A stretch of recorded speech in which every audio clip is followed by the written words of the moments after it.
Hello বন্ধুরা, আসসালামু আলাইকুম। আশা করি সবাই ভালো আছেন। এমএস টেকনোলজি ইউটিউব চ্যানেলের পক্ষ থেকে আপনাদের সবাইকে স্বাগতম। আজকে আমরা শিখব কিভাবে এক ক্লিকে নিউ ফোল্ডার তৈরি করা যায়। একদম নিজের নামে কিভাবে ফোল্ডার তৈরি করা যায়। তো আমরা শুরুতেই মাউসের রাইট বাটন ক্লিক করব। করার সাথে সাথে একটি ডায়ালগ বক্স ওপেন হয়েছে। এই ডায়ালগ বক্স থেকে আমরা নিউ অপশনে চলে আসব। নিউ অপশনে আসার পর আরো কিছু অপশন চলে এসেছে।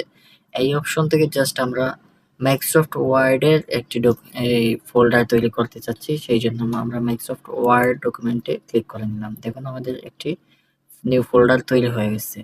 এখন এখানে দেখা যাচ্ছে নিউ মাইক্রোসফট ওয়ার্ড ডকুমেন্টস নাম এসেছে। এখন এই নামটি পরিবর্তন করে আমরা জাস্ট আমাদের নিজের মতো করে একটি নাম দিয়ে দিব।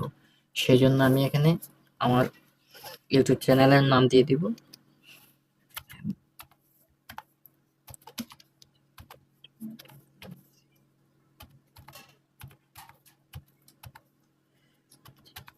MS technology. দেখুন আমাদের এই ফোল্ডারটা কিন্তু পুরোপুরি ওপেন হয়ে গেছে এবং নিজের নামে আমরা তৈরি করে ফেলেছি ফোল্ডার।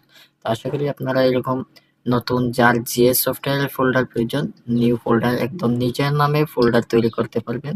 ভিডিওটি ভালো লাগলে একটি লাইক, একটি কমেন্ট করে পাশে থাকবেন। ধন্যবাদ।